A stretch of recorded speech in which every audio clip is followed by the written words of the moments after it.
மாபெரும் திறந்த இணையவழி பாடநெறி கற்றல் மூலம் இணைந்திருக்கும் மாணவர்கள் அனைவருக்கும் வணக்கம். நிலையான வளர்ச்சியின் முன்னோக்குகள் பற்றிய பாடத்திட்டத்திற்கு உங்களை வரவேற்கிறேன். இப்போ நம்ம பார்த்துட்டு இருக்க பாடத்திட்டம் அப்படி என்னன்னா நிலைத்தன்மை பத்தி பார்த்துட்டு இருக்கோம். அந்த நிலைத்தன்மையில ஏற்படக்கூடிய மாற்றங்கள் மற்றும் அதற்கான தீர்வுகள் நம்ம பார்க்குறோம். அதுல இன்னைக்கு நம்ம பார்க்க போற தலைப்பு உலக நாடுகள் எல்லாமே இன்னைக்கு இதை பத்தி பேசிட்டு இருக்காங்க. என்ன அப்படின்னா கார்பன் பிடிப்பு மற்றும் சேமிப்புன்னு சொல்லக்கூடிய கார்பன் கேப்சர் அண்ட் ஸ்டோரேஜ் பற்றி தான் பார்க்க போகிறோம். இன்றைக்கி இந்த கார்பன் அப்படிங்கிற அந்த ஒரு எரிவாயு, இந்த கார்பன் டை ஆக்சைடுன்னு சொல்லக்கூடிய அந்த ஒரு உமிழ்வு நம்மளுடைய சுற்றுச்சூழலையும் சுகாதாரத்தையும் அதிக அளவு பாதிச்சிட்ருக்குன்னு சொல்லலாம். பொதுவாகவே இப்போ மரங்கள் நம்ம நிறையா நடும்பொழுது என்ன சொல்கிறாங்க, இந்த கார்பன் டை ஆக்சைடு என்று சொல்லக்கூடிய அந்த வாயுவை அது எடுத்துக்கொண்டு மனிதன் சுவாசிக்க தேவையான ஆக்சிஜனை நமக்கு கொடுக்குது அப்படின்னு ஒரு தத்துவம். அது நம்ம எல்லாருக்குமே தெரியும். ஆனால் இன்னைக்கு இருக்கக்கூடிய காலகட்டங்கள் பார்த்தோம் அப்படின்னா இந்த பெட்ரோல், டீசல் இது போன்ற வாகனங்கள் நம்ம அதிகமாக பயன்படுத்தும் பொழுது நமக்கு தெரிந்தும் தெரியாமலும் பல இடங்களில் நம்ம சுற்றுச்சூழல் மாசு ஏற்படுறதுக்கு காரணமாக நம்ம நிறைய விஷயங்கள் பண்ணிட்டு இருக்கோம். சரி, இதெல்லாம் ஒரு பக்கம் இருக்கட்டும். எப்படி இந்த கார்பன் என்று சொல்லக்கூடிய அந்த ஒரு எரிபொருளை நம்ம எப்படி பிடிக்கிறது, அதாவது எப்படி கேப்சர் செய்யறது, அப்படி எடுத்ததை எப்படி நம்ம சேமித்து வேறு சில பயன்பாடுகளுக்கு நம்மளால் கொண்டு போக முடியுமா? ஏன்னா எப்பயுமே நம்ம ஒரு விஷயம் புரிஞ்சுக்கணும். என்னன்னா தமிழ் அந்த காலத்துல ஒரு பழமொழி சொல்லுவாங்க. என்னன்னா எந்த நல்லதுலையுமே ஏதாவது ஒரு கெட்டது இருக்கும், எந்த கெட்டதுலையுமே நிச்சயமா ஏதாவது ஒரு நல்லது இருக்கும் அப்படின்னு சொல்லுவாங்க. அந்த மாதிரி இந்த கார்பன் அப்படிங்கிற எரிபொருள் அது ஒரு தவறான ஒரு எரிபொருளாக இருந்தாலும் அதுல நிறைய நன்மைகள் இருக்குது. அந்த நன்மைகளை எப்படி நம்ம எடுத்துக்கிட்டு சரியான பயன்பாட்டுக்குள்ள கொண்டு வர முடியும், அதை எப்படி நம்ம வரிசைப்படுத்துதல் என்று சொல்லக்கூடிய சீக்வஸ்ட்ரேஷன் எப்படி நம்ம பண்ண முடியும், இதெல்லாம் தான் இன்னைக்கு பாடத்திட்டத்தில் நம்ம பார்க்க போறோம். வாங்க போலாம். இப்போ பொதுவாக பார்த்தோம் அப்படின்னா இந்த கார்பன் பிடிப்பு மற்றும் அப்படி சேமிப்பு அப்படின்னு சொல்லும்போது நான் முதல்லயே சொன்னேன், கிட்டத்தட்ட ஒரு 50 ஆண்டுகள் பழமையான தொழில்நுட்பமாக இது இந்த கார்பன் அப்படிங்கிறது, கார்பன் டை ஆக்சைடு அது எப்படி நம்ம கைப்பற்றுறது, எப்படி நம்ம சேமிக்கிறது, அதுக்கு ஏற்ற மாதிரி நிறைய மாறுபட்ட சில தீர்வுகளை நம்ம எப்படி கொண்டு வர முடியும், அதற்கான திட்ட மேம்பாடுகள் எப்படி நம்ம கொண்டு வர முடியும், இது எல்லாத்தையும் தாண்டி EOR அப்படின்னு ஒரு கான்செப்ட் இருக்கு. அந்த EORங்கிற கான்செப்டை நான் உள்ள போறதுக்கு முன்னாடி சில விஷயங்கள் உங்ககிட்ட பகிர்ந்துக்கணும்னு நினைக்கிறேன். அதாவது நான் முதல்ல சொன்ன மாதிரி இந்த ஒரு எரிவாயு அதிகமான உமிழ்வுகளை நம்மளுடைய சுற்றுச்சூழலுக்கும் சுகாதாரத்துக்கும் கொடுத்துட்டு இருக்குன்னு சொல்லலாம். அப்படி கொடுக்கக்கூடிய இந்த ஒரு உமிழ்வுகளை நம்ம எப்படி சரியான முறையில பயன்படுத்தி திட்டமிடுதல் எப்படி பண்ண முடியும் அப்படின்னு நம்ம பார்க்கணும். பொதுவாகவே இந்த கிரீன் ஹவுஸ் கேஸ் எமிஷன் அப்படின்னு நம்ம ஒன்று சொல்றோம். அப்படின்னா என்னன்னா பசுமை இல்ல உமிழ்வுன்னு சொல்றோம். அப்ப அந்த பசுமை இல்ல உமிழ்வுன்னு சொல்லக்கூடிய அந்த கிரீன் ஹவுஸ் கேஸஸோட உமிழ்வுகளை எப்படி நம்மளால முடிஞ்ச அளவுக்கு கட்டுப்படுத்த முடியும் அப்படின்னு நம்ம பார்க்கணும். அப்படி நம்ம நினைக்கும் பொழுது அது நம்மளுடைய சுற்றுச்சூழல் மற்றும் சுகாதாரத்து குறியீடுக்கு எந்த அளவுக்கு உட்பட்டு வருது அப்படிங்கிறது நம்ம பார்க்கணும். இப்போ இந்த EORங்கிற கான்செப்டுக்குள்ள போவோம். அதாவது என்னன்னா இந்த கார்பனை சரியான முறையில் எடுத்து அதை நம்ம எண்ணெய் உற்பத்திக்கு, அதாவது அதிக அளவு மேம்படுத்தப்பட்ட எண்ணெயை ரெக்கவரி செய்தல், அதாவது மீண்டும் கொண்டு வருதல், மீட்டெடுத்தல் அப்படின்னு சொல்லுவாங்க, மீட்புன்னு சொல்லுவாங்க. அந்த ஒரு கான்செப்டுக்கு எப்படி நம்ம இந்த கார்பனை பயன்படுத்துறோம், அதாவது என்னன்னா நிறைய எண்ணெய் கிணறுகள் இருக்கக்கூடிய இடங்கள்ல இந்த கார்பனை நம்ம உள்ள அழுத்துறதன் மூலமாக அது அந்த விஸ்காசிட்டி, எண்ணெயோட கார்பன் கலக்கும் பொழுது அதனுடைய விஸ்காசிட்டி அதிகமானதுனால அது அந்த ப்ரொடக்ஷன் வெல் என்று சொல்லக்கூடிய அந்த ப்ரொடக்ஷன் கிணறுகளுக்குள் ஈஸியாக செல்லுறதுக்கு ஒரு வாய்ப்பு இருக்குது. அதனால என்ன ஆகுதுன்னா இந்த எண்ணெயோடைய மீட்பு அதிகரிக்கப்படுகிறது. அப்போ நம்ம என்ன பண்றோம் அப்படின்னா இந்த கார்பனை ஒரு சில இடங்கள்ல சரியான முறையில பயன்படுத்துறதுக்கு சில தொழில்நுட்பங்களையும் டெக்னாலஜியும் நம்ம உள்ள கொண்டு வருவோம். அதுதான் நம்ம கார்பன் கேப்சர் மற்றும் கார்பன் ஸ்டோரேஜ்னு சொல்றோம். அதாவது கார்பன் மீட்பு மற்றும் கார்பன் சேமிப்புன்னு சொல்றோம். இப்போ இந்த கார்பன் பிடிப்பின் ஒரு ஸ்னாப்ஷாட் அப்படின்னு சொல்ல போனா, அத பத்தி நம்ம கொஞ்சம் விரிவா பார்க்கணும்னா, நான் முதல்ல இந்த இடத்துல இருந்து உங்களுக்கு விவரிக்கணும்னு நினைக்கிறேன். அதாவது வந்து இங்க நம்ம பார்த்தோம்னா, கிட்டத்தட்ட 300 மில்லியன் டன் கார்பன் வந்து முழுவதுமாக கைப்பற்றப்பட்டுள்ளது. அது வந்து தொழில்நுட்பத்தின் 50 ஆண்டு வரலாறு அப்படின்னு சொல்லலாம். இந்த கார்பன் வந்துட்டு எந்த அளவுக்கு எடை நம்மளால எடுத்துக்க முடியுது, அத நம்ம கைப்பற்ற முடியுது. அத வந்து மற்ற தொழில்நுட்பத்துக்கு நம்மளால எப்படி பயன்படுத்த முடியுது, அந்த மேம்பாடு தான் இன்னைக்கு இருக்கக்கூடிய காலகட்டங்கள்ல ரொம்ப ரொம்ப பெரிய விஷயமா இருக்கு. ஏன்னா, இத நம்ம கேப்சர் பண்றது அப்படிங்கிறதே ஒரு கடினமான சவாலான ஒரு விஷயம். அப்படி கேப்சர் பண்ணினதுக்கு அப்புறமேட்டு அத வந்து எண்ணெய் மீட்புக்கு என்று சொல்லக்கூடிய அந்த EOR திட்டத்துக்கு எப்படி பயன்படுத்த போறோம்? இது 2மே வந்து ஒரு சவால் நிறைஞ்ச ஒரு இடம்னு சொல்லலாம். அதை எப்படி சரியான முறையில் பயன்படுத்துறதுன்னு நம்ம பார்க்கணும்.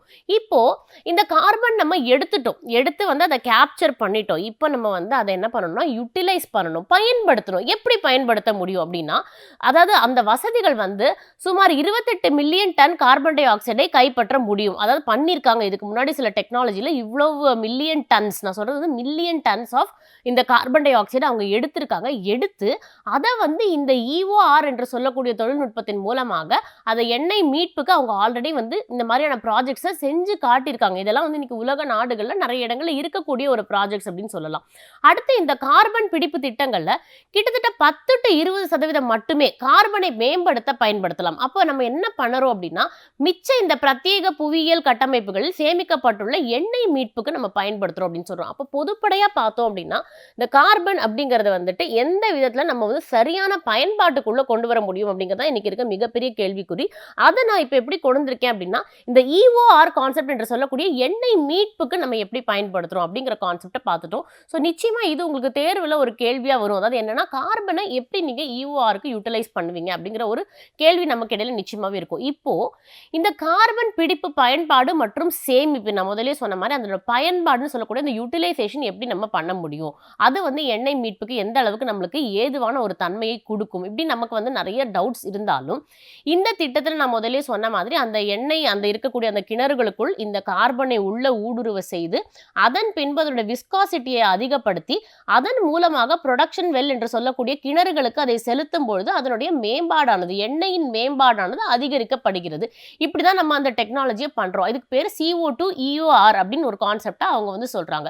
இது என்ன ஆகுது அப்படின்னா, இது மாதிரியான தொழில்நுட்பங்கள்ல நம்ம இந்த கார்பனை சேமிப்பது மற்றும் அல்லாமல் நம்ம நல்லா புரிஞ்சுக்க வேண்டிய ஒரு விஷயம் என்ன அப்படின்னா, இது வந்து உயிரி ஆற்றல் என்று சொல்லக்கூடிய அந்த ஒரு தன்மையை அடைந்த பிறகு இது வந்து பல்வேறு தொழில்நுட்பம் மூலமாக வணிகத்திற்கும் எடுத்துச் செல்லப்படுகிறதுன்னு சொல்லலாம். அதாவது நம்ம என்னன்னா, நம்ம ஒரு கார்பனை ஒரு ஒரு தொழில்நுட்பத்துக்கு பயன்படுத்தி அதை வந்து வேற ஒரு பயன்பாடா கொண்டு வரும். சில இடங்கள்ல என்ன பண்றோம் அப்படின்னா, இந்த கார்பனை நம்ம சரியான இடத்துல சேமிச்சு மட்டும் வச்சு அதை வேற ஒரு பயன்பாட்டுக்கு கொண்டு போக முடியும். உங்களுக்கு இன்னும் புரியுற மாதிரி சொல்லணும் அப்படின்னா, சில இடங்கள்ல இதை நம்ம வந்துட்டு வாகனங்களுக்கு எரிபொருளாக பயன்படுத்தலாம். அப்படி வாகனங்களுக்கு எரிபொருளா நம்ம எப்படி பயன்படுத்தலாம் அப்படின்னா, மெத்தனால், எத்தனால் இது போன்ற வாகனங்கள், உயிரியல், அதாவது உயிரியல் சம்பந்தப்பட்ட பொருட்கள் என்று சொல்ற பயோஃபியூவல்ஸ் என்று சொல்லக்கூடிய உயிரியல் எரிபொருட்கள், இது மாதிரியாக நம்ம பயன்படுத்துவதன் மூலமாக இந்த கார்பனுக்கு ஒரு அதிகப்படியான ஒரு வேல்யூ அடிஷன் கொடுக்குறோம் அப்படின்னு சொல்லலாம். அதாவது என்னன்னா, அதனுடைய பயன்பாட்டை கொஞ்சம் அதிகமாக்குறோம், ஒரு நல்ல ஒரு சிறந்த பயன்பாடாக நம்ம மாத்துறோம் அப்படின்னு சொல்லலாம். ஸோ அப்போ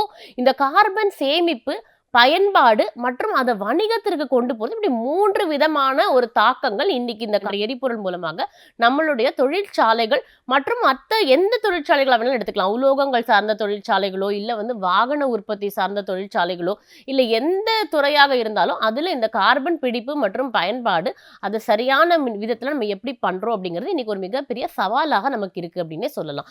இப்போ நம்ம பார்த்தோம்னா, இங்க நான் உங்களுக்கு ஒரு வரைபடம் கொடுத்திருக்கேன். இதுல நம்ம வந்து என்ன மாதிரியான திட்டம் நம்ம எடுத்துக்கிறோம். திட்டம் அப்படின்னு சொல்றது வந்து தொழில்நுட்பம். நீங்க என்ன மாதிரியான தொழில்நுட்பம் எடுக்க போறீங்க, அதனுடைய மூலக்கூறு என்ன. இப்ப நான் முதல்ல வந்து இந்த எண்ணெய் மீட்பை வந்து ஒரு மூலக்கூறா நான் சொன்னேன். அப்படி எடுத்து அதை எப்படி நீங்க கையாள போறீங்க, கையாண்ட பிறகு அதனுடைய பயன்பாடு என்ன, அதை வந்து ஒரு எரிபொருளா பயன்படுத்த போறீங்களா, இல்ல எண்ணெய் மீட்புக்கு இது படுத்த போறீங்களா, இல்ல ஒண்ணுமே பண்ணாம நான் சேமிச்சு வச்சுட்டு பின்னாடி ஏதாவது ஒரு பயன்பாடு வரும்போது அதை நான் எடுத்துக்க போறேனா. அப்போ நீங்க தான் அந்த டிஃபரன்ஸை நீங்க பார்க்கணும். அதாவது நீங்க வந்து அதை யூட்டிலைஸ் பண்ண போறீங்களா, இல்ல ஸ்டோர் பண்ண போறீங்களா, பயன்படுத்த போறீங்களா, சேமிக்க போறீங்களா போறீங்களாங்கிறத நீங்க பார்க்கணும். இதன் மூலமா தான் படிப்படியாக இந்த கார்பனை நம்ம எப்படி பயன்பாட்டுக்குள்ள கொண்டு வர முடியும். பயன்பாட்டுன்னா சரியான பயன்பாடு. நான் முதல்ல சொன்ன மாதிரி ஒரு வேல்யூ ஆடட் ப்ராடக்டா அதற்கு ஒரு தனி வடிவமைப்பு கொடுத்து நல்ல சமுதாயத்திற்கு தேவையான பயன்படத்தக்க கூடிய ஒரு பொருளாக நீங்க எப்படி மாற்ற போறீங்க, அந்த மூலக்கூறு என்று சொல்லக்கூடிய அந்த தொழில்நுட்பத்தை நீங்க எப்படி எடுக்க போறீங்கிறது தான் இங்க நம்ம பார்க்கக்கூடிய இந்த CO2 திட்டம். இப்போ நீங்க என்கிட்ட ஒரு கேள்வி கேட்கலாம், ஏன் நான் வந்து இந்த கார்பன் ஆக்சைடு பத்தியும், இந்த கார்பன் டை ஆக்சைடு பத்தியும், கார்பன் மோனாக்சைடு பற்றியும், இந்த உமிழ்வுகள் பத்தி நான் ஏன் வந்து இவ்ளோ கவலைப்படணும் அப்படின்னு பார்த்தோம்னா, நான் இதில 2 கோடுகள் போட்டிருக்கேன். அதாவது என்னன்னா, இது எல்லாமே உலக அளவுல எல்லா நாடுகள்லேருந்து எடுக்கப்பட்ட ஒரு டேட்டா என்று சொல்லலாம். ஒரு தரம் அப்படின்னு சொல்லலாம் நம்ம. இந்த தரவுகள நம்ம எப்படி பார்க்குறோம் அப்படின்னா, 1990லேருந்து 2030 வரைக்கும் அவங்க ப்ரொஜெக்ட் பண்ணியிருக்காங்க. ப்ரொஜெக்ட்னா இப்படியெல்லாம் இருக்கலாம் அப்படின்னு சொல்லி, அதாவது இருக்கிற டேட்டா எப்படி போகுதோ, அந்த தரவுகள் இது நாள் வரைக்கும் எப்படி போயிருக்கோ, அதுலேருந்து 2030க்கு இப்படித்தான் இருக்கும்னு ஒரு ஒரு ஃபோர்காஸ்டிங் சொல்றாமே, இப்படிதான் இருக்கும்னு சொல்லி அவங்க கண்டுபிடிச்சு ஒரு டேட்டா குடுத்துருக்காங்க. அதை எதுக்கு குடுத்துருக்காங்க அப்படின்னா, இவ்ளோ metric tons of carbon dioxide equivalent இருக்கு அப்படின்னா, அது வந்து 1990லேருந்து 2030 வரைக்கும் எப்படியான அந்த ப்ரொஜெக்ஷன்ஸ் மாறும் அப்படிங்கிறதுக்கு ஒரு ரெஃபரன்ஸ் சினாரியோ, ஒரு மாற்று சினாரியோ. இந்த மாற்று சினாரியோன்னு சொல்லும்பொழுது, நான் இந்த கார்பன் உமிழ்வுகள சரியான முறையில பயன்படுத்தினால் அந்த இது வந்து எவ்வளோ தூரத்துக்கு குறையும் அப்படின்னு பார்த்தா உங்களுக்கு அந்த வித்தியாசம் தெரியுது. அந்த ரெட் கலர் லைன் வந்து எவ்வளோ தூரம் குறைஞ்சிருக்குன்னு தெரியுது. அந்த வயலட் கலர் லைன் வந்து நான் அந்த கார்பனை பயன்படுத்தல, நான் அதை சேமிக்கல, நான் அதை பிடிக்கல, அதை வந்து நான் இந்த மாதிரி இந்த எண்ணெய் மீட்புக்கோ இல்லை மற்ற எரிபொருள் உருவாக்குவதற்கோ நான் வந்து எதுக்குமே பயன்படுத்தலை அப்படின்னா அது வந்து 2030ல் எவ்வளோ அதிகமாக போகும் அப்படிங்கிற அந்த உயர்வு உங்களுக்கு புரியணும். ஸோ அப்படி ஆகிற பட்சத்தில் என்ன ஆகும்னா, நான் ஏற்கனவே சொன்ன மாதிரி பூமி வெப்பமயம் ஆகுதலை நம்மளால தடுக்கவே முடியாது. பூமி வெப்பமயம் ஆகும்பொழுது நிச்சயமா சராசரி மனிதர்களால இந்த பூமிங்கிற கிரகத்துக்குள்ளுக்குள்ள நம்மளால வாழ முடியாது. ஏன்னா ஒரு குறிப்பிட்ட அளவு தான் பூமியால வெப்பத்தை தாங்க முடியும். அதுக்கு மேல என்ன ஆக ஆரம்பிச்சுன்னா அது வந்து வெளியில எமிட் பண்ண ஆரம்பிச்சிடும். ஏற்கனவே நம்ம சொல்றோம் ஓசோன் லேயர்ல சில ஓட்டைகள்லாம் வந்துருச்சு. அதனால வந்து மனிதன் வாழக்கூடிய அந்த ஏதுவான தன்மையை கொஞ்சம் கொஞ்சமா இழந்துட்டு இருக்காங்க அப்படின்னு. அப்ப இனி வரும் காலகட்டங்கள்ல நிச்சயமா அவங்களுக்கு நிறைய உடல் சார்ந்த பிரச்சனைகள் மற்றும் இன்னைக்கே நம்ம வந்து உடல் மற்றும் உளவியல் சார்ந்த பிரச்சனைகள் 2மே நமக்கு இருக்கு. அதுக்கு காரணம் என்னன்னா, நம்மளுடைய சுற்றுச்சூழல் ஏதுவாக இல்லைங்கிறது தான் ரொம்ப முக்கியமான காரணம். அதுக்கு இந்த மாதிரியான தொழில்நுட்பங்களை நீங்க எப்படி வளர்க்கலாம், எப்படி உருவாக்கலாம்ங்கிறத பத்தி இன்னும் நீங்க நிறைய தெரிஞ்சுக்கணும், படிக்கணும். இப்போ வந்து நம்ம பார்த்தோம் அப்படின்னா, இந்த வந்து இன்னைக்கு கிளைமேட் சேஞ்ச் அண்ட் ஆக்ஷன் பத்தி வந்துட்டு இன்டர் கவர்மெண்டல் ஒரு பேனல் அப்படின்னு சொல்லக்கூடிய ஒரு அமைப்பு இருக்காங்க. அவங்க வந்து எப்பயுமே இந்த வெப்பமயம் ஆகுதல் பத்தி வந்து நிறைய பேசிட்டு இருக்காங்க. அதாவது வந்து நீங்க இவ்வளவு அதாவது 1.5 டிகிரி செல்சியஸ் அல்லது 2 டிகிரி செல்சியஸுக்கு கட்டுப்படுத்தும் தணிப்பு பாதைகள். அதாவது நீங்க வந்துட்டு இத எப்படியெல்லாம் சேனலைஸ் பண்ணணும்னு உங்களுக்கு தெரியணும். பூமி வெப்பமயம் ஆகுது அப்படின்னா, அது வந்து ஒரு குறிப்பிட்ட ரேஞ்சுக்குள்ள மட்டும் தான் இன்கிரீஸ் ஆக விடலாம், அதிகமா போக விடலாம். அப்படி இல்லைன்னா, நம்ம அத உடனடியா கட்டுக்குள்ள கொண்டு வரதுக்கு சில விரைவான சில நடவடிக்கைகள் எடுக்கணும். அப்போ வந்து இந்த உமிழ்வுகள் என்று சொல்லக்கூடிய எமிஷன்ஸை எப்படி நம்ம குறைக்க முடியும். அதே மாதிரி நிகர பூஜ்ஜிய GHG உமிழ்வுகள் அப்படின்னா கிரீன் ஹவுஸ் கேஸ் எமிஷன்ஸ் என்று சொல்லக்கூடிய அந்த பசுமை இல்ல வாயுக்களை எப்படி நம்ம வந்து முழுமையாக பூஜ்ஜியத்தை நோக்கி எடுத்து செல்ல முடியும். அதாவது அது ஒரு டார்கெட்னு சொல்லலாம். I want to make zero emission அப்படின்னா நான் வந்து முற்றிலுமாக அந்த உமிழ்வுகளை பூஜ்ஜியமாக மாற்றணும் என்று நினைக்கிறேன். இது வந்து கிட்டத்தட்ட சொல்லணும்னா நம்மளோட மாண்புமிகு பிரதமர் அவர்கள் கூட வந்துட்டு ஒரு திட்டம் சொல்லியிருக்காரு. 2047 அதாவது இந்தியா வந்து 100ஆம் ஆண்டு சுதந்திரத்தை அடியெடுத்து வைக்கும் பொழுது இந்த உமிழ்வுகள் வந்துட்டு முற்றிலுமாக பூஜ்ஜியமாக மாற்றப்பட வேண்டும். அந்த சமுதாயத்தை நோக்கி நம்ம பயணிக்கணும் அப்படின்னா இது வந்து தமிழகமும் இந்தியாவும் மட்டும் நினைச்சா முடியாது. இது உலக நாடுகள் எல்லாருமே வந்து அந்த தணிப்பு நடவடிக்கைகள்னு அவங்களாவே எடுத்து அதன் மூலமாக தான் இதை வந்து சாத்தியப்படுத்த முடியும். அப்ப இதை எப்படி கண்டெடுக்கிறாங்க அப்படின்னா ஒவ்வொரு டன் CO2 அது ஒவ்வொரு 10லும் அதாவது நீங்க 1/10ன்னு எடுத்துக்கணும். 1 டிகிரி மற்றும் ஒவ்வொரு ஆண்டுக்கும் அது கணக்கெடுக்கப்படுகிறது அப்படின்னா அது வந்து எவ்ரி 10 டிகிரிக்கு அதை எப்படி கால்குலேட் பண்றாங்க அந்த கால்குலேஷன் பாயிண்ட் நமக்கு தெரியணும். அது எந்த அளவுக்கு வந்து உயர்வுகள் அந்த டிகிரி ஆஃப் செல்சியஸ் உயர்றதை நம்ம எந்த அளவுக்கு கட்டுப்படுத்த முடியும் அப்படின்னு பார்க்கணும். இது எல்லாத்தையும் நம்ம மனசுல வச்சுக்கும் பொழுதுதான் ஒரு பொதுப்படையான ஒரு கவர்மெண்ட் ஆஃப் பேனல் அதாவது இது வந்து இன்டர்நேஷனல் கவர்மெண்ட் பேனல்னு சொல்லலாம். அவங்க எல்லா சர்வதேச நாடுகளும் ஒன்னா சேர்ந்து இதை நீங்க இப்படிதான் பண்ணணும். இந்த பூமி வெப்பமயமாகுதல் வந்து இவ்வளோ இவ்வளவு சதவீதம் நீங்க குறைக்கணும்னா அதுக்கு ஏதுவான சில டெக்னாலஜி, சில தொழில்நுட்பங்கள் நீங்க கண்டிப்பா வடிவமைக்கணும். அது வந்து எல்லா துறையிலயும் இருக்கணும், எல்லா தொழிற்சாலைகளிலும் இருக்கணும் அப்படின்னு அவங்க ஒரு கோட்பாடு வச்சிருக்காங்க. ஸோ இந்த கோட்பாடுகள் எல்லாமே நீங்க எப்பவுமே மைண்ட்ல ரொம்ப மனப்பாடமா வச்சுக்கணும். அடுத்து இதே குரூப் இந்த ஐபிசிசிங்கிறவங்க வந்துட்டு இன்னும் பல செய்திகள் சொல்றாங்க. என்னன்னா, இது 2030ஆம் ஆண்டு நான் முதல்லயே சொன்ன மாரி இந்த கிரீன் ஹவுஸ் கேஸ் எமிஷன் என்று சொல்லக்கூடிய பசுமை இல்ல வாயு இந்த உமிழ்வுகள வந்துட்டு குறைஞ்சபட்சம் பாதியா மாத்தணும் அப்படிங்கிறாங்க. அப்ப அதுக்கான தீர்வுகள் நீங்க எந்த அளவுக்கு குடுக்க போறீங்க? அப்படிங்கிறது தான் ரொம்ப ரொம்ப முக்கியம். அடுத்து என்ன சொல்லுவாங்க அப்படின்னா, ஒரு தமிழ்ல வந்து அந்த காலத்துல ஒரு பழமொழி சொல்லுவாங்க. என்ன அப்படின்னா, "நீ வந்துட்டு ஒண்ணுமே செய்யாம இருக்கிறத விட, எதையாவது ஒண்ணு செஞ்சு நீ தோத்து போனா கூட பரவால்ல" அப்படிம்பாங்க. அது மாரி செயலற்ற தன்மையை விட, செயலுக்கு மிக குறைவாகவே செலவாகும். அதாவது நீங்க வந்து ஒரு விஷயத்த நான் பண்ணவே மாட்டேன்னு இருக்கிறத விட, அதை எக்ஸிக்யூட் பண்ணும்போது அதுக்கு ஏற்படக்கூடிய செலவுகள் ரொம்பவே குறைவு தான். அப்ப நம்மளே வந்து அத எந்த அளவுக்கு அதுக்கு அந்த மாரியான விஷயங்கள், அந்த பூமி வெப்பமயமாகுதல தடுக்கிறதுக்கு தேவையான சில விஷயங்கள மனித வாழ்க்கையிலயும், அன்றாட மேம்பாடுகளிலும், சுகாதார சார்ந்த விஷயங்களையும் நம்ம எங்கெல்லாம் நம்ம கரெக்ட்டா சின்ன சின்ன செலவுகள் கொண்டோம் அப்படின்னா, இந்த ஒரு மிகப்பெரிய வந்து பூமி வெப்பமயமாகுதல் அப்படிங்கிறத எந்த அளவுக்கு தடுக்க முடியும்? அந்த ஸ்ட்ராட்டஜி என்று சொல்லக்கூடிய யுக்திகளை தனிநபர் ஒவ்வொருவருமே கையாளணும்ங்கிறது தான் இந்த ஐபிசிசியோட ஒரு உந்துதல் அப்படின்னு சொல்லலாம். அவங்க நினைக்கக்கூடிய ஒரு விஷயம் அப்படின்னு சொல்லலாம். இப்ப நம்ம உலக அளவுல பார்த்தோம் அப்படின்னா, நமக்கு வந்துட்டு நெறைய மாற்றத்தை நோக்கிய பணப்புழக்கத்தை நம்ம மல்டிப்ளை பண்ணும்பொழுது 3 முதல் 6 வரை. அதாவது என்னன்னா, நம்ம இந்த மாரியான விஷயங்களுக்கு ஒரு மல்டிப்ளிகேஷன் ஃபேக்டர்ன்னு சொல்லுவோம். எவ்வளவு அளவுக்கு நம்ம வந்து உலக அளவுல இதுக்கான மூலதனத்த நம்ம கொண்டு வரலாம். அதாவது இன்வெஸ்ட்மென்ட்ஸ் எவ்வளோ தூரம் போலான்னா, நம்ம 3 to 6 டைம்ஸ் இத வந்து நம்ம இன்கிரீஸ் பண்ணணும் அப்படின்னு சொல்றாங்க. ஏன்னா, இது நம்மளுடைய வாழ்வாதாரம் மற்றும் சுகாதாரம் சம்பந்தப்பட்ட விஷயம். இதுல நம்மளுக்கு எந்த விதமான காம்ப்ரமைஸ் என்று சொல்லக்கூடிய சரி பரவால்ல பார்த்துக்கலாம் அப்படிங்கிற மாரியான எண்ணம் வந்து இதுல இருக்கக்கூடாதுங்கிறது தான் இந்த ஐபிசிசியோட முக்கியமான ஒரு கோட்பாடாக இருக்குதுன்னே சொல்லலாம்.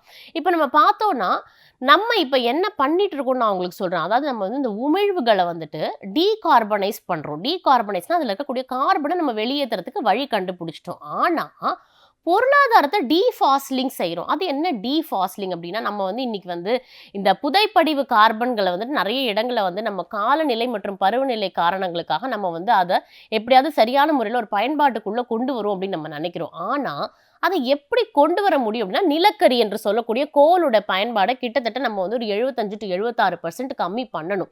அதே நேரத்துல வந்து இப்ப நம்ம நம்ம நம்ம இன்னொன்னு நினைக்கணும். இப்ப வந்து இந்த எண்ணெய், நிலக்கரி இதெல்லாம் நம்மளுக்கு இல்லாம போயிடுச்சுன்னா, நம்ம அடுத்து என்ன பண்ண முடியும்? அப்ப முன்கூட்டியே அதெல்லாம் வந்து நமக்கு ஒரு மூடக்கூடிய ஒரு சிச்சுவேஷன் வருது அப்டின்னா, நம்ம அந்த புதுப்பிக்கத்தக்க மாற்று எரிசக்தி என்று சொல்லக்கூடிய ரெனியூவபிள் எனர்ஜியை நோக்கி நம்ம எப்படி போக போறோம்? அந்த மாரியான தொழில்நுட்பங்கள் எப்படி நம்ம வடிவமைக்க போறோம்? அப்ப அந்த குறைந்த கார்பன் எரிசக்தி ஆதாரங்களுக்கு அவசர தேவை உள்ளது. அப்டின்னா லோ கார்பன் டெக்னாலஜிஸ் நம்ம சொல்லுவோம். லோ கார்பன் ஆற்றல் நிறைந்த எரிசக்தி அப்டின்னு சொல்லுவோம். அப்ப அதெல்லாம் குறைந்த கார்பன் சார்ந்த ஆற்றல் எரிசக்தியை எப்படி உருவாக்க முடியும்? இப்ப நம்ம சோலார் சொல்றோம், விண்ட் சொல்றோம். இந்த மாரியான தொழில்நுட்பங்களை எப்படி நம்ம வடிவமைக்க போறோம்? அப்ப அதுக்கான மூலப்பொருட்கள் என்னென்ன? எங்கிருந்து வருது?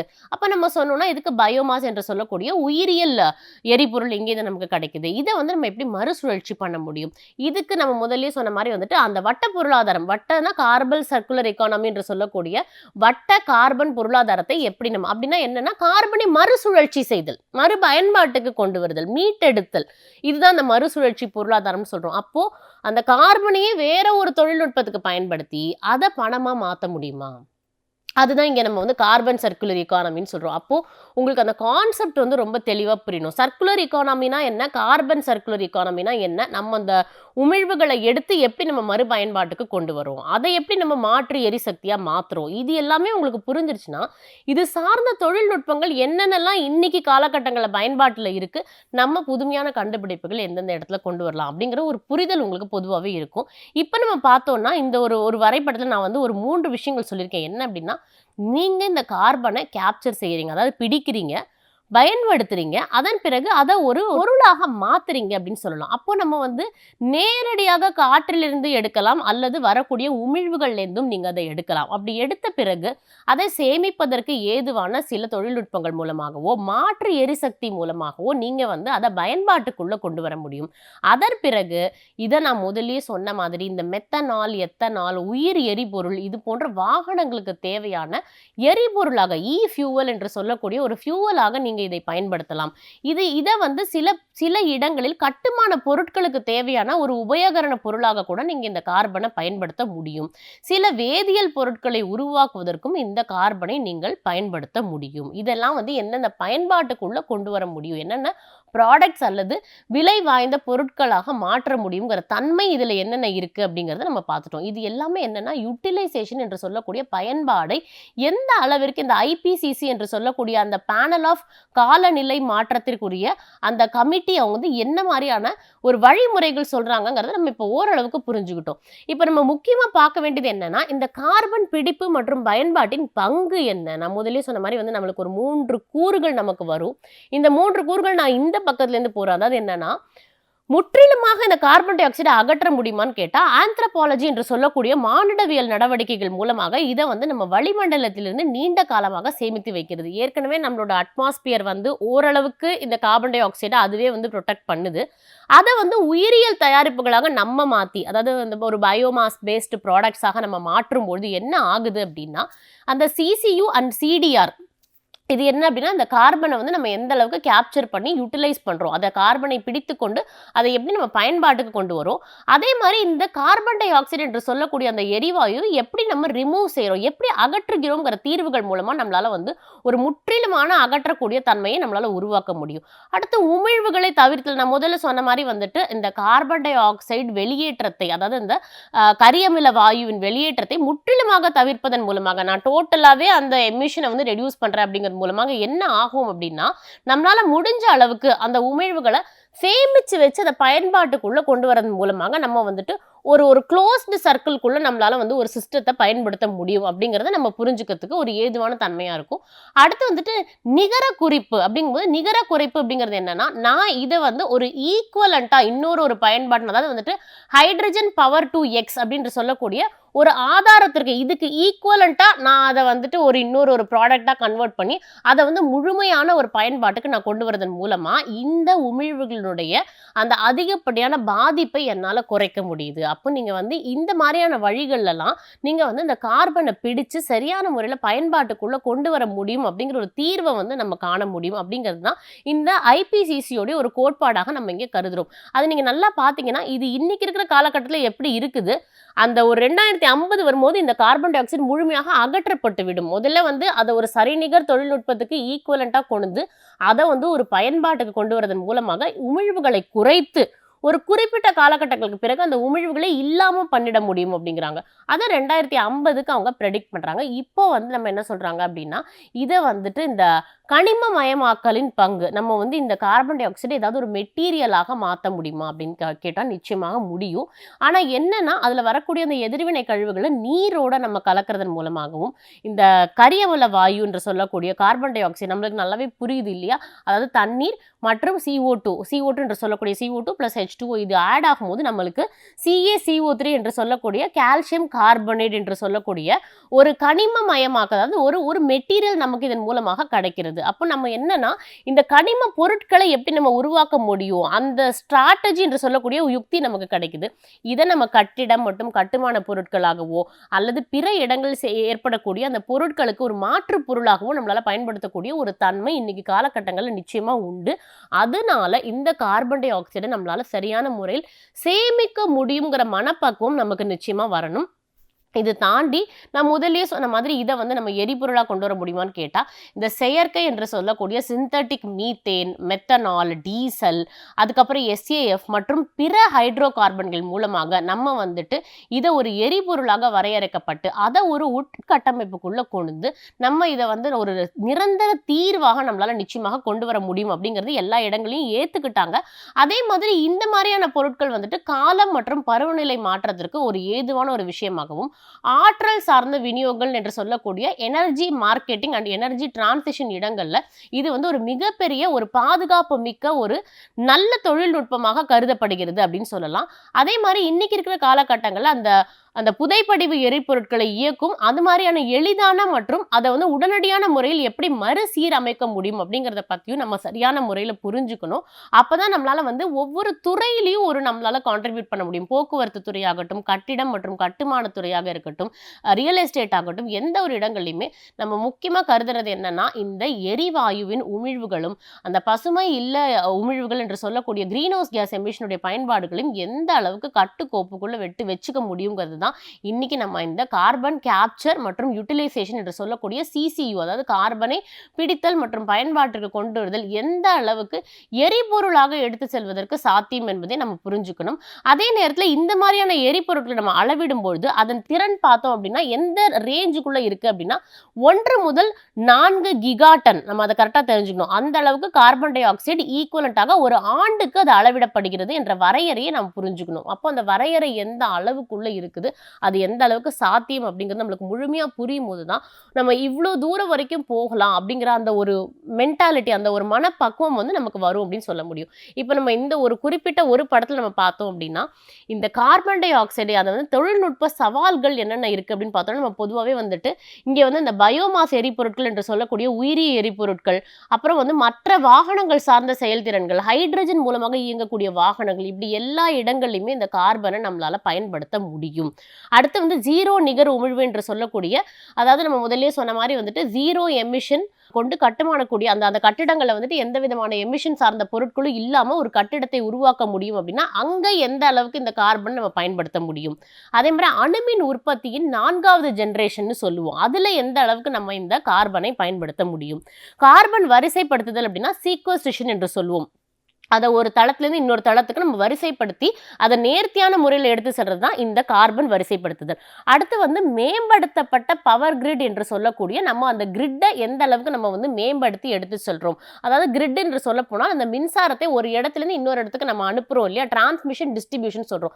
அந்த இடங்கள்ல எப்படி இந்த கார்பன் நம்மளால சேமிக்க முடியுமா இல்லை பயன்படுத்த முடியுமா என்ற உயிரிய எரிபொருட்கள் என்று சொல்லக்கூடிய பயோமாஸ் எரிபொருட்கள் மற்றும் புதுப்பிக்கத்தக்க ஆற்றல் எரிசக்தி என்று சொல்லக்கூடிய ரெனியூபிள் எனர்ஜி, இந்த மாதிரியான இடங்கள் எல்லாம் கார்பனை ஒரு வளமான பொருளாக ஒரு உதவியான பொருளாக எப்படி மாற்ற முடியும், அதுதான் இங்க வந்து ஒரு மிகப்பெரிய சவால். அப்ப அதை ஒரு தொழில்நுட்பத்தாலேயோ ஒரே ஒரு கொள்கையாலேயோ ஒரு பாலிசியால மாற்ற முடியுமான்னு கேட்டால் நிச்சயமா முடியாது. அதுக்கு வந்து பல்வேறு வளங்கள், பல்வேறு தளங்கள், பல்வேறு பகுதிகள், பல்வேறு சந்தைகள், அதே மாதிரி பல்வேறு விருப்ப தேர்வுகள், இது மாதிரி இதுல நிறைய தொழில்நுட்பம் ஒன்னா சேரணும். எல்லாம் சேர்ந்தாதான் அந்த கார்பன் இருக்கக்கூடிய சவால்களை முழுமையாக சமாளிக்க முடியுங்கிறது நமக்கு புரியுது. மொத்தத்தில் நம்ம பார்த்தோம் அப்படின்னா உலக அளவில் செயல்பாட்டில் இருக்கக்கூடியது கிட்டத்தட்ட 25% வந்துட்டு இந்த கார்பன் டை ஆக்சைடு மற்றும் கார்பன்னால நம்மளுக்கு நிறைய வந்து ஒரு எமிஷன்ஸ் இன்னைக்கு தொழில்துறையில இருக்கு அப்படின்னு நம்ம சொல்லலாம். அது வந்து கிட்டத்தட்ட நம்ம மற்ற ரசாயனங்களோட நம்ம எடுத்துக்கும் பொழுது இரும்பு மற்றும் மற்ற அந்த ஒரு ஹைட்ரோ கார்பன் மற்ற பொருட்களோட நம்ம எடுத்துக்கும் பொழுது அதனுடைய பயன்பாடு இருக்க அதிகமாயிட்டு தான் போயிட்டு இருக்கு. அதுவும் தொழில்துறையில இந்த மாதிரியான திட்டங்கள், அதாவது கார்பன் கேப்சர் மற்றும் ஸ்டோரேஜ் அண்ட் யூட்டிலைசேஷன் சொல்லக்கூடிய இந்த மாதிரியான ஒரு விஷயங்களை நம்ம உள்ள கொண்டு வரும்பொழுது நம்மளால நிறைய அளவுக்கு அந்த எண்ணெய் உற்பத்தியை மேம்படுத்தல், நான் முதல்ல சொன்ன மாதிரி அந்த EOR விஷயங்களை வந்து நம்ம அதிகமாக எடுத்து செல்ல முடியும். அந்த மாதிரியான அந்த வாயுக்களை நம்ம எந்த அளவுக்கு சரியான முறையில் பயன்படுத்த முடியும் அது வந்து நம்மளுக்கு கண்டிப்பா தெரியணும். இது எல்லாமே வந்து இன்னைக்கு வளர்ந்து வர நாடுகள் மற்றும் வளர்ந்த நாடுகள் கூட அவங்களுடைய தொழில்நுட்பம் மற்றும் தொழில்துறையில அதிக அளவில் அவங்க பயன்படுத்திட்டு இருக்காங்களே அப்படின்னு சொல்லலாம். இது தாண்டி நம்ம பார்த்தோம் அப்படின்னா இன்னைக்கு இருக்கக்கூடிய அந்த நிகழ்வு திறன், அதாவது நம்ம எப்படின்னா ஒரு ரொம்ப நிதானமா நம்ம இருக்கணும். அதை எப்படி நம்ம பார்க்குறோம் அப்படின்னா இந்த கார்பன் டை ஆக்சைடை எடுக்கிறது, உள்வாங்கிக்கிறது, அதே மாதிரி நம்ம அதை வந்து மின்மயமாக்கல் என்று சொல்லக்கூடிய முடிஞ்ச அளவுக்கு நம்மளால அதை எலக்ட்ரிசிட்டியா கன்வெர்ட் பண்ண முடியுமா, அதே மாதிரி வந்துட்டு குறைந்த கார்பன் சார்ந்த தொழில்நுட்பங்களை நம்மளால உருவாக்க முடியுமா, முற்றிலுமாக சில இடங்கள்ல அந்த கார்பன் டை ஆக்சைடை அகற்ற முடியுமா, அல்லது அதை சேமித்து வைத்து பிற பயன்பாட்டுக்கு கொண்டு வர முடியுமா, இது எல்லாத்தையும் நம்ம யோசிக்கும் போதுதான் அந்த நிகர பூஜ்ஜிய CO2 தொழில்துறை என்று சொல்லக்கூடிய nearly zero CO2 industrial emissions அப்படின்னு சொல்லக்கூடிய அவற்றை நம்ம சாத்தியமாக்க முடியுமா முடியாதாங்கிறது இன்னைக்கு நம்மளுக்கு ஒரு காலகட்டத்தில் சவாலாக இருந்தாலும் நிறைய நாடுகள், வளர்ந்த நாடுகள் வந்துட்டு இன்னைக்கு முழுமையாகவே வந்துட்டு இந்த கார் கூட பார்த்தீங்க அப்படின்னா முழுமையாகவே வந்துட்டு கிரீன் கார் என்று சொல்லக்கூடிய இருக்கக்கூடிய பசுமை வாகனத்தை நோக்கி அவங்க போக ஆரம்பிச்சுட்டாங்க. அவங்களுடைய எரிசக்திகள் எல்லாமே வந்து புதுப்பிக்கத்தக்க மாற்று எரிசக்தி மூலமா போயிட்டாங்க. இது எல்லாமே வந்து என்னன்னா, அவங்களுக்கு அந்த மூலப்பொருட்களுடைய பயன்பாடுகள் கூட ஓரளவுக்கு இன்னைக்கு கம்மியாக்கப்பட்டிருக்குன்னு சொல்லலாம். அப்ப அதிக அளவிற்கு அந்த உமிழ்வுகளை கொடுக்கக்கூடிய அந்த கார்பன் மற்றும் கார்பன் டை ஆக்சைடு சார்ந்த பொருட்களை சரியான முறையில் பிடித்து, சேகரித்து ஒரு சரியான பயன்பாட்டிற்கு உள்ளே கொண்டு வரும்பொழுது, வட்ட பொருளாதாரத்தின் அந்த முழுமையான செயல்திறனை நம்மளால முழுமையாக அனுபவிக்க முடியும் அப்படிங்கிறது தான் இந்த முழுமையான பாடத்திட்டத்திலிருந்து நம்ம தெரிஞ்சுக்கிறோம். அதனால நீங்க வந்து வட்ட பொருளாதாரத்தை பத்தி படிக்கும்பொழுது இதையும் சேர்த்து கொஞ்சம் படிச்சுக்கோங்க. அதாவது எப்படி இந்த கார்பனை வந்து நம்ம பிடிக்கிறோம், எப்படி அதை வந்து நம்ம சேமிக்கிறோம், எப்படி நம்ம பயன்பாட்டுக்குள்ள கொண்டு போறோம் அப்படிங்கிறத பத்தி இன்னைக்கு பாடத்திட்டத்துல பார்த்தோம். இனி வரும் பாடத்திட்டங்களையும் இந்த நிலைத்தன்மையினுடைய தீர்வுகள் எப்படி இருக்கும், அதற்கான மாற்றுகள், ஏதுக்கள் வேற என்னென்ன இருக்கும் அப்படிங்கறது எல்லாத்தையும் பார்த்து தெரிஞ்சுக்கலாம். நன்றி, வணக்கம்.